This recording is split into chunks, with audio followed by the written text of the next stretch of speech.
Magandang umaga po sa ating lahat. Welcome again to Pastor Sundays TV Lot Vlog. Nandito po tayo ngayon sa bayan po ng Balungaw. At isang area po ang ipapakita po namin sa inyo sa pamamagitan po ng isang video. Ito po ay isang na namang lote na kung saan ay may sukat po na 7,000 square meters more or less. That is along the Barangay Cemented Road. At ito po mismo ang lote po natin. Magmula po dito, andito po yung ating pinaka-landmark, Umuhon. At yan po mga madam, mga sir, magmula po dito hanggang doon sa may puno ng akasya o puno po na nandoon na mataas na yon, doon po mismo ang pinaka-boundary po ng ating lote. So ito po mga madam, mga sir, ay OCT titled property at ito po ay tax updated, no extrajudicial settlement, at ito po mga madam, mga sir, ay merong asking price na 2.5 million. So mga madam, mga sir, kung kayo po interesado po rito sa lote pong ito, ay nandun po na pwede nyo akong tawagan sa 0949-830-8370 at maging sa 0991-511-5728. So yan po yung ating mga cell number, o kaya mag-iwan po kayo ng mensahe sa ating messenger account para ma-replyan po namin kayo as soon as possible. So yan po mga madam, mga sir, inuulit ko po dito po sa area that is along Barangay Cemented Road. Ang lote pong ito ay merong frontage po o road frontage po na 60 meters more or less. At ito po mga madam, mga sir, meron na po tayong solar lights dito sa harap, maliwanag kahit gabi, at meron na rin po tayong power line.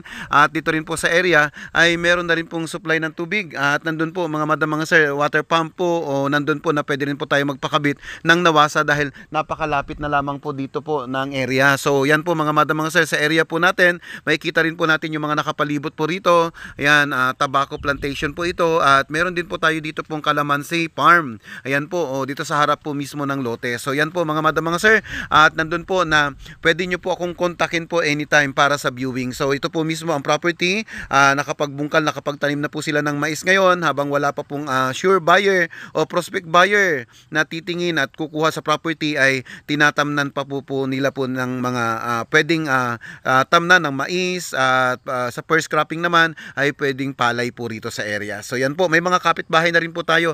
Yan po, may mga nakatayo na pong bahay diyan, at dito rin po sa tabing lote ay nabili na rin po ng isang buyer po dito. So yan po mga madam, mga sir.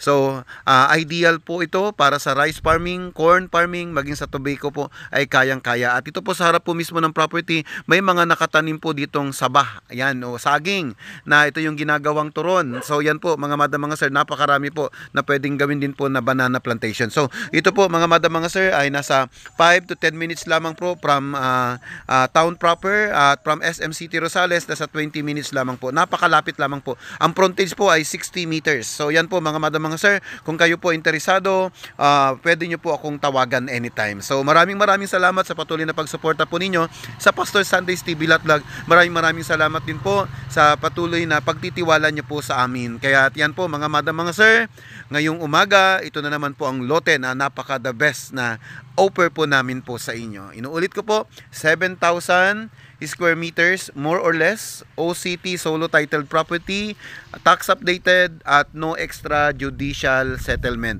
Buhay na buhay po mismo ang may-ari at humihinga pa. Ayan. Maraming salamat, magandang umaga po sa inyo, mabuhay po kayo, and God bless you po. Thank you.